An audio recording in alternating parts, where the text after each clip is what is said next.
बिस्मिल्लाहिर्रहमानिर्रहीम। अस्सलाम वालेकुम नादरीन, आप यूट्यूब चैनल देख रहे हैं। मैं इमरान खान हूँ। सबसे पहले इमरान खान साहब का स्टेटमेंट, क्योंकि जो भी मुज़ाकरात का मामला था वो कटाई में पड़ गया। उसका रीज़न इमरान खान साहब ने ख़ुद बताया सहाफ़ियों से बात करते हुए। और इमरान खान साहब ने कहा कि अली अमीन गंडापुर और बैरिस्टर गौहर के ज़रिए मुझे ऑफ़र आई कि एहतजाज मुलतवी कर दें तो सब कुछ ठीक हो जाएगा। इमरान खान ने अडियाला जेल में मीडिया से बातचीत करते हुए कहा कि इस्लामाबाद में 24 नवंबर का एहतजाज मुलतवी करने के लिए उनकी रिहाई की शर्त पूरी नहीं हुई। मैंने खुद समेत अंडर ट्रायल लोगों की रिहाई का मुतालबा किया था। जितने लोग भी अंडर ट्रायल हैं उन सबको रिहा कर दिया जाए ताकि मुज़ाकरात की संजीदगी का मालूम हो सके। इमरान खान ने कहा कि ये ऐसी डिमांड थी जो फौरी तौर पर पूरी हो सकती थी, जो उन्होंने नहीं की। मुज़ाकरात तो चलते रहते हैं, मगर ये पता चल गया कि ये सीरियस नहीं थे। ये सिर्फ एहतजाज मुलतवी करवाना चाहते थे। हमारे चार्टर ऑफ डिमांड में सब गिरफ्तार लोगों की रिहाई शामिल है। इमरान खान का कहना था कि हाई कोर्ट ने कल मेरी ज़मानत मंजूर की, जिसके बाद हुकूमत के पास सुनहरी मौका था कि मुझे रिहा कर देते।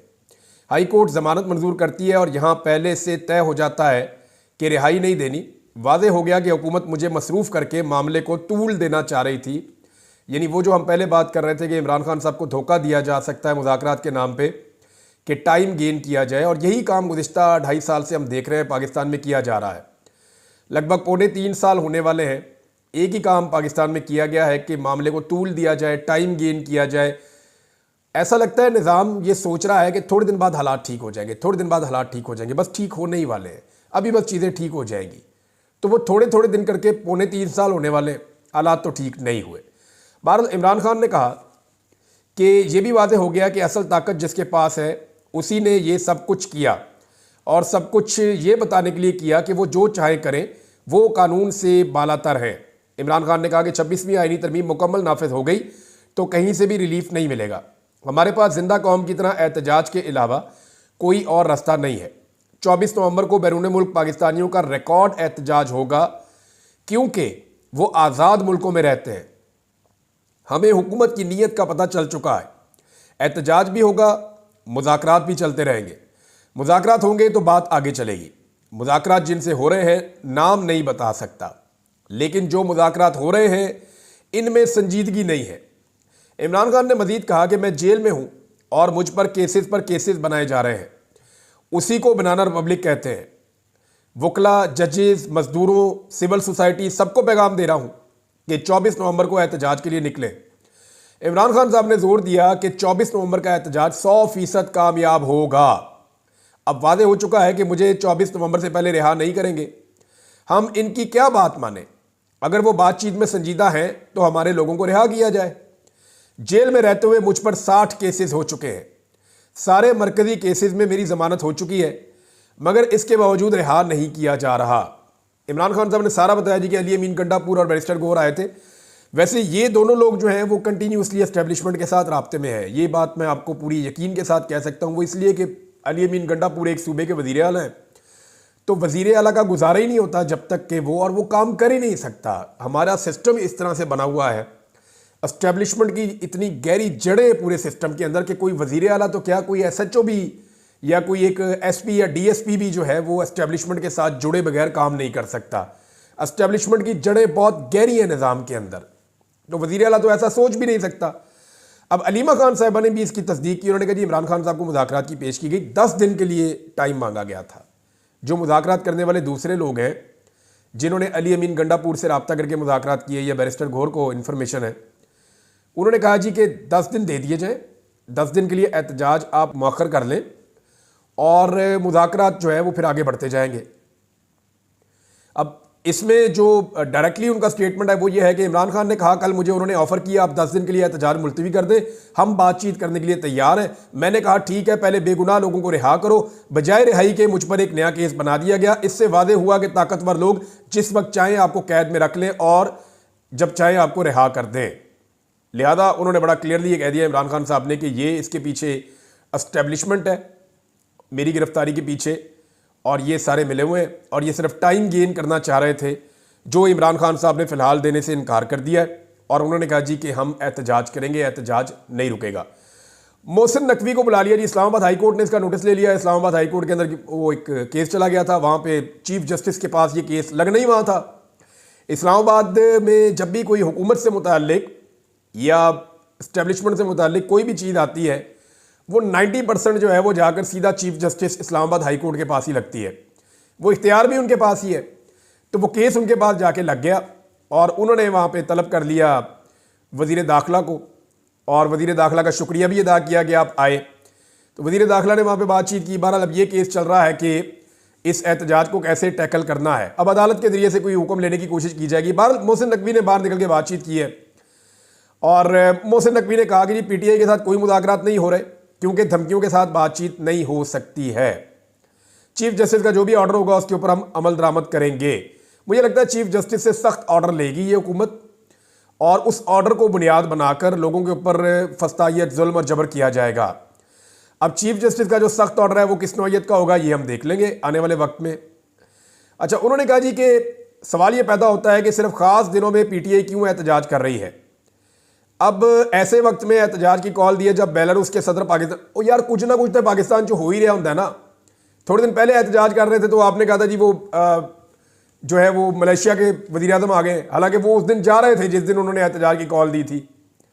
उससे थोड़े दिन पहले जो है वो आसिफ अली जरदारी नाना बन गए थे। उसके बाद जो है वो नवाज शरीफ साहब का बेटा दिवा। कुछ ना कुछ तो इस मुल्क में हो रहा होता है। कभी मरियम नवाज की सर्जरी निकल आती है, कभी कुछ हो जाता है, कभी कुछ ना कुछ। एक मुल्क है भाई इतना बड़ा, तो बेलारूस का सदर आ रहा है। हद हो गई वैसे आप लोगों की।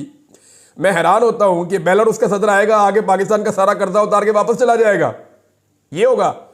यानी मेरी समझ से बाहर है। कोई ना कोई तो पाकिस्तान में आता ही रहता है हर वक्त। इतना बड़ा मुल्क है भाई, 25 करोड़ इसकी आबादी है, एटमी पावर है दुनिया की 7वीं। तो यहां पे तो लोग आएंगे और जाएंगे। हमने अपने अंदरूनी मामलात को उठा के हम कहां पे जाके जोड़ देते हैं। मोहसिन नकवी ने एक और इल्ज़ाम लगा दिया कि जी खैबर पख्तूनख्वा से जो लोग आते हैं ना उनमें अफगान शहरी बहुत बड़ी तादाद में होते हैं। ये एक सवालिया निशान है। फिर उन्होंने कहा जी कि एक और चीज़ उन्होंने उठाई, ये जो दहशतगर्दी का वाक़या हुआ इस पर मोहसिन नकवी ने कहा जी उधर हम ख्याल करें या इधर ख्याल करें। आज 38 लोग शहीद हो गए हैं करम एजेंसी में। अब हम वहाँ ध्यान रखें या यहाँ ध्यान रखें। अब ये बहुत बड़ा दहशतगर्दी का एक वाक़या हुआ है और 38 लोग वहाँ पे बताए गए हैं। अब तक की इतला के मुताबिक जो शहीद हो गए हैं, गाड़ियों के ऊपर अंधाधुंध फायरिंग की गई है। ये पारा चनार से जाती हुई गाड़ियाँ। इसके ऊपर 2 स्टेटमेंट्स हैं अल्लामा राजा नासिर अब्बास साहब, क्योंकि वो इसके साथ जुड़े हुए हैं तो मैं उनके स्टेटमेंट आपको पढ़ के सुना देता हूँ। खैबर पख्तूनख्वा के ज़िला करम ओचित में दहशतगर्दों ने कानवाय पर फायरिंग की। उसके नतीजे में कमोबेश 38 अफराद की शहादत और कुछ ज़ख्मी भी हुए हैं लोग। ये इंतहाई अफसरदा हूँ मैं। दहशतगर्दी की इस घिनौनी वारदात की जितनी मजम्मत की जाए कम है। हमने बहुत दफ़ा सूबाई और वफाकी हुकूमत को इस बारे में बताया, एहतजाज भी किए, लेकिन किसी के कान पर चूं तक नहीं रेंगी और इस जुल्म को रोकने में सब नाकाम साबित हुए। वज़ीर आला खैबर पख्तूनख्वा भी सूबे में अमन व अमान के क़याम में नाकाम हो चुके हैं। हकीकत तो ये है कि वो ज़िला करम पारा चनार का डिप्टी कमिश्नर और DPO तक हटाने का इख्तियार नहीं रखते। ये बात ठीक है। अली अमीन गंडापुर एक DPO को या एक RPO को या एक DC को नहीं हटा सकते। अली अमीन गंडापुर वज़ीर आला ज़रूर है, लेकिन इख्तियारात अली अमीन गंडापुर के पास नहीं है। इख्तियारात कहीं और है। मरियम नवाज़ के पास भी इख्तियारात नहीं है। लेकिन मरियम नवाज़ की तो समझ आती है ना कि मरियम नवाज़ फॉर्म 47 पे आई हुई है। मरियम नवाज़ की जाली हुकूमत है। अगर मरियम नवाज़ की हुकूमत में DPO और DC कोई और लगाए, या जिनके पास असली फॉर्म 45 हैं, जिन्होंने उनके बदले में इनको जाली फॉर्म 47 दिए हुए हैं, अगर वो मरियम नवाज़ की हुकूमत के अंदर मुदाखलत करें तो बात समझ आती है कि भाई आप जीते हुए नहीं, आप हारे हुए चुप करके बैठ जाएं। अब अली अमीन गंडापुर कंप्रोमाइज़ हो जाए या वो अपने सूबे के अंदर अपना ऑफिसर खुद ना लगा सके, तैनात ना कर सके, ट्रांसफ़र पोस्टिंग ना कर सके, तो इसका मतलब ये है कि ये क्यों कंप्रोमाइज़ हो रहे हैं। इनको तो अवाम ने हुकूमत बना के दी है, ये तो अवामी हुकूमत है। अली अमीन गंडापुर ना बड़े लंबे अरसे से पर्दा रख रहे हैं। वो ये भी नहीं बताते कि उन्हें अगवा किसने किया, वो ये भी नहीं बताते कि उन्हें दूसरी मरतबा अगवा किसने किया, वो ये भी नहीं बताते कि उनके साथ बातचीत क्या हो रही है, वो ये भी नहीं बताते कि उनके जो वजारत आला है उसमें मुदाखलत का लेवल क्या है। इसका रीज़न मैं जानता हूँ, मुझे पता है इसका रीज़न कि अली अमीन गंडापुर ये सारा कुछ क्यों नहीं बताते। और इसका राज खैबर पख्तूनख्वा का जो वज़ीर आला हाउस है पेशावर वाला, उसके अंदर मौजूद है। लेकिन अभी वक्त नहीं है, अभी मामला और तरफ चल रहे हैं, तो मैं आपको बता देता हूँ। बहरहाल उन्होंने कहा जी कि इसके ऊपर अब एहतजाज करेंगे। अल्लामा राजा नासिर अब्बास साहब ने बड़ी ज़ोरदार तरीके से आवाज़ उठाई। उन्होंने कहा ये हुकूमत नाकाम हो गई लोगों को अमन व अमान मुहैया करने में। अब मोहसिन नकवी ने कहा जी हम इधर देखें या उधर देखें। भाई मोहसिन नकवी साहब, आपका जो पोर्टफोलियो है ना वो है वजारत दाखिला। वजारत दाखिला का काम है अमन व अमान का क़याम, अमन में लाना, दहशत गर्दों की कमर तोड़ना, दहशत गर्दों के साथ लड़ाई करना। पहले आप गए बलूचिस्तान, वहाँ जाके मोहसिन नकवी साहब ने कह दिया जनाब के एक SHO की मार है। उसके बाद हमने देखा तब से लेकर अब तक दहशत गर्दी का सिलसिला थम ही नहीं रहा। अभी थोड़े दिन पहले इतनी बड़ी दहशत गर्दी की वारदात हो गई है स्टेशन के ऊपर कोयटा में। लगातार वारदातें होती जा रही हैं दहशत गर्दी की। अब मोहसिन नकवी साहब की तवज्जो होनी चाहिए दहशत गर्दी को रोकने के लिए। अब जिन इलाकों से FC उठा उठा के मंगा रहे हैं इस्लामाबाद में, वहां अगर दहशत गर्दी के वाकयात हो रहे हैं तो कौन रिस्पॉन्सिबल है? मामला यह है कि सियासी एहतजाज जमहूरियत का हुस्न होते हैं, और अगर सियासी एहतजाज हो रहे हैं तो इससे प्रॉब्लम क्या है? लोगों को एहतजाज करने दीजिए। लोगों को मारना, ताकत इकट्ठी करना, ये कोई ज़रूरी तो नहीं है। इमरान खान के दौर में भी लोग आते थे एहतजाज करने के लिए, वो वेलकम करते थे। लोग आते थे, आके एहतजाज करते थे, बाद औक़ात बैठ जाते थे, बाद औक़ात वापस चले जाते थे।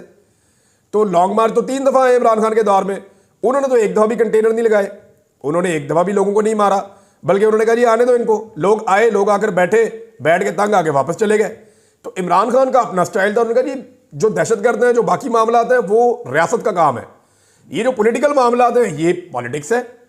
तो मेरे ख्याल में मोहसिन नकवी साहब का ये सवाल बड़ा बचगाना है, और मुझे समझ नहीं आ रही कि वो कहाँ से सोच रहे हैं, या उनको कौन फीड कर रहा है, या उनके बेसिक कॉन्सेप्ट ही खराब है कि रियासत का काम या वजारत दाखिला का काम यह है कि शहरियों की जानो माल का तहफ़्फ़ुज़ करना। उनका काम यह नहीं है कि साथ उस IG को खड़ा किया हुआ है जिसके 9 महीनों के अंदर, पिछले 9 महीने में आपको पता है रिकॉर्ड नौइयत की बदअमनी है इस्लामाबाद के अंदर। पिछले 9 महीने के अंदर 8000 से ज़्यादा क्राइम के वाकयात हो चुके हैं। तबाही फिर गई है पाकिस्तान के अंदर लॉ एंड ऑर्डर के हवाले से। लॉ एंड ऑर्डर की सिचुएशन में जो इंटरनेशनल खबरें आ रही हैं, आलमी सतह के ऊपर जो सर्वे हैं, जो डाटा बताता है वो ये बताता है कि पाकिस्तान दुनिया के टॉप 3 ममालिक में है जहाँ पे बदअमनी है और लॉ एंड ऑर्डर की सिचुएशन खराब है। ये पाकिस्तान को वहाँ पहुँचा दिया। अब इसकी रिस्पॉन्सिबिलिटी लेने के बजाय मोहसिन नकवी साहब ये कह रहे हैं कि सियासी लोग एहतजाज करने क्यों आ रहे हैं। मेरी समझ से बाहर है कि ये मामला इस तरफ क्यों ले जाते हैं। असल में इमरान खान साहब को जिन लोगों ने पकड़ा है ना, उनके लिए सबसे बड़ा प्रॉब्लम क्या है, इसको समझें आप। क्यों ये इमरान खान साहब को धोखा देकर डिले करना चाहते हैं?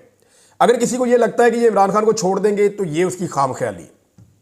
इमरान खान कानून के जरिए छूट जाए वो एक अलग बात है, लेकिन निज़ाम कभी भी इमरान खान को छोड़ने का रिस्क नहीं लेगा। एस्टेब्लिशमेंट कभी ये रिस्क नहीं लेगी, हुकूमत कभी ये रिस्क नहीं लेगी। उसकी वजह समझिए आप। इमरान खान की मकबूलियत का तोती बोल रहा है, ना सिर्फ मुल्क में बल्कि पूरी दुनिया में। ऐसे वक्त में एक लीडर जब जेल से निकलता है तो उसका इस्तकबाल होता है।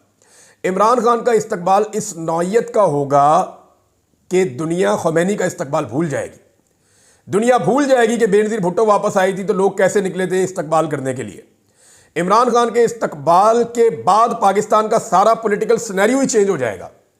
अगर इमरान खान को छोड़ दिया जाता है आज, 10 दिन बाद, 20 दिन बाद, 30 दिन बाद, तो पूरा पाकिस्तान उसकी एक झलक देखने के लिए निकलेगा और इतना बड़ा हुजूम बन जाएगा, इतना बड़ा क्राउड बन जाएगा कि पाकिस्तान की पूरी पॉलिटिक्स और पाकिस्तान का पूरा निज़ाम इमरान खान के सामने बोना लगना शुरू हो जाएगा। और ये एक इतना बड़ा रिस्क है जो इस वक्त पाकिस्तान की एस्टेब्लिशमेंट और पाकिस्तान की हुकूमत नहीं ले सकती। आज़ाद कश्मीर में नाज़रीन हालात ख़राब हो रहे हैं बदकिस्मती से। वहाँ ये हो रहा है कि इंतज़ामिया ने जो है, लॉ इन्फोर्समेंट एजेंसीज़ ने, इदारों ने लोगों के ऊपर जबर और फस्तायत के साथ दोबारा क्रैकडाउन किया कि पाकिस्तान तहरीक इंसाफ के लिए एहतजाज के लिए ना निकले। लोगों ने रिएक्ट कर दिया आगे से। कई जगहों में पुलिस को फेंटी पड़ी है, कई जगहों में वीडियोज़ आ रही है कि पुलिस को और इंतज़ामिया को महसूर बनाया हुआ है, और कुछ जगह से जो है वो तशद्दुद के वाक़यात रिपोर्ट हो रहे हैं। ये बड़ा अनफॉर्चुनेट है। आज़ाद कश्मीर में पहले ही एक मामला ट्रिगर कर गया था।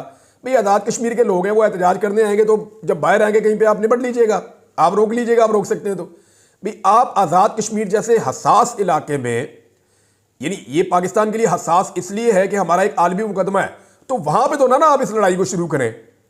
उस जगह पे तो अमन रखें कम से कम, ताकि दुनिया को हमारा ये वाला चेहरा नज़र तो ना आए आज़ाद कश्मीर में। भारत मर्जी है, जितनी इनकी अकल है इनसे कुछ भी करने की आप तवक्को कर सकते हैं।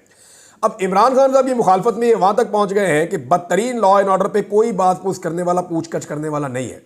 वजह यह है कि अगर पूछगछ की तो निज़ाम अपनी एक गलती छुपाने के लिए 100 और गलतियाँ कर रहा है। यानी अगर पूछगछ करेंगे तो ये साबित हो जाएगा कि इमरान खान का दौर बेहतर था, वो बेहतर परफॉर्म कर रहा था। यानी बदतरीन सरमायाकारी पे कोई नहीं पूछता, बदतरीन महंगाई पे कोई नहीं पूछता, बदतरीन गवर्नेंस और नालायकियों पे कोई नहीं पूछता, मईशत मुकम्मल तबाह कर दी गई, कोई नहीं पूछता, दहशतगर्दी के बढ़ते वाक़यात पे कोई जवाब देने के लिए, सवाल पूछने के लिए तैयार नहीं है, खारजी ताल्लुकात में अबतरी पे भी कोई बात नहीं करता। अभी एक बात रिपोर्ट हुई है फैसल वाडा के तवस्सुत से, मैं पढ़ रहा था, कि मरियम नवाज़ ने कोई चीनी सफ़ीर के साथ कोई इस तरह का जुमला बोला है कि लोग तो मरते रहते हैं, और उसकी वजह से बड़ा उन्होंने माइंड किया है चीन ने मरियम नवाज़ के स्टेटमेंट को। अब ये पता नहीं इसके अंदर कितनी सच्चाई है, लेकिन फैसल वाडा कह रहे हैं तो वो एस्टेब्लिशमेंट से ही उनको हर बात पहुंचती है, तो मे बी वहाँ पे वो शिकायत हुई हो और वो बात फैसल वाडा तक पहुंची हो। नाज़रीन, मैं आपको दो छोटी छोटी ऑडियो सुनाना चाहता हूँ। एक ऑडियो जनूबी पंजाब से है। डॉक्टर रियाज साहब हैं पाकिस्तान तहरीक इंसाफ के, उनके घर पे पुलिस ने रेड किया। उसकी जो वीडियो है वो भी यानी मैं देख ही नहीं पा रहा था, जितनी खवातीन चीखें मार रही थी और जैसे तशद्दुद कर रही थी पुलिस। और ये बड़ा पढ़ा लिखा ख़ानदान है, बड़े इज़्ज़तदार लोग हैं। ज़रा उनकी बेटी की आप आवाज़ सुने। उसने एक ऑडियो मैसेज किया, उसकी उंगलियां भी तोड़ दी हैं और ये पुलिस वालों ने टॉर्चर किया है। ज़रा सुने उनके साथ और उनके वालिद के साथ क्या हुआ। मैं डॉक्टर रियाज लाल साहब की बेटी बात कर रही हूँ। हमारे घर की दीवारें फैला के हमारे घर में आए। हम लोग यहाँ पर एक महफूज मकाम पे जलालपुर में पुलिस हमारे घर के आए, पुलिस का डाला था। SHO ने मेरी वालदा के साथ बहुत बदतमीजी की, घर की औरतों पे हाथ उठाया और डॉक्टर साहब को ज़बरदस्ती इस तरह से ट्रीटमेंट दिया जैसे हम कोई कातिल है। तो नाज़रीन, ये आपने सुना, तो अब आप देखें ना कि नवाज शरीफ की बेटी जाए सर्जरी करवाने के लिए तो मुबैना तौर पे एयरफोर्स के तैयारे में जाए। हमारे फौजी जवानों की लाशें जब वो शहीद हो जाएं तो वो उठा के लाई जाए खच्चरों पे और दूसरे जानवरों पे। ये आलिया हमजा साहिबा ने बताया। अभी मैंने ये, बल्कि उनके कहने के बाद मैंने वीडियो भी देखी और उन्होंने ये एतराज़ किया आलिया हमजा साहिबा ने कि जनाब हमारे शहीद जवानों की लाशें तो खच्चरों पे लाई जा रही हैं बांध के, और इनके निहारी जो है वो जाती है हेलीकॉप्टरों के ऊपर, इनके बच्चे ट्रैवल करते हैं हेलीकॉप्टरों पे, और इनकी बेटी अपनी सर्जरी करवाने के लिए एयरफोर्स के तैयारे में जाती है। तो ये बदकिस्मती नहीं है तो और क्या है। अब ज़रा एक और बच्चा है, इसका स्टेटमेंट आप सुनिए। ये नारोवाल से पाकिस्तान तहरीक इंसाफ के यासिर मली साहब हैं। उनके घर पे पुलिस ने अटैक किया और वो पुलिस से बचकर भागे कि गिरफ्तारी अवॉइड करनी है। उनके साथ क्या हुआ, जरा उनके बेटे की जुबानी आप सुन लीजिए। हमारे दरवाजे को मेरे बाबा भागे हैं, पीछे मुलाजिम भागे हैं, मेरे बाबा का कहीं पाँव हार गया, इन्होंने ऊपर से इतनी बैठी मेरे बाबा को ईंट मारी है। तो नाज़रीन, देखा आपने कि ये बच्चा क्या बता रहा है। ये पाकिस्तान के इस वक्त जबर और फस्तायत का ये आलम है, और ये कोई एक दो जगह की कहानी नहीं है। ये कहीं पे रिकॉर्ड होती है, कहीं पे नहीं होती। ये गली गली मोहल्ले मोहल्ले यही दास्तान चल रही है। छोटे छोटे बच्चों को गिरफ्तार करते हैं, छोड़ते हैं, वो फिर उसी काम पे लग जाते हैं, फिर गिरफ्तार कर लेते हैं। इस कौम ने भी जिद पकड़ ली है। अब इंटरनेट बंद करने की तैयारी हो रही है। इंटरनेट बंद करने के ऊपर पाकिस्तान तहरीक इंसाफ ने एक स्ट्रेटजी बनाई है, और वो स्ट्रेटजी जो है वो भी आज शाम तक सारी चीज़ें तकरीबन फाइनल हो जाएंगी। मैं नेक्स्ट वीलॉग में आपको बताऊंगा कि इंटरनेट बंद होने की सूरत में क्या स्ट्रेटजी है और किस तरह जो है वो पाकिस्तान तहरीक इंसाफ ने क्या हिकमत अमली बनाई है, कैसे वो फुटेज और वीडियोज़ जो है और वो तस्वीर सामने आएंगी। अब तक के लिए इतने, अपना ख्याल रखिएगा, अपने इस चैनल का भी। अल्लाह हाफ़िज़।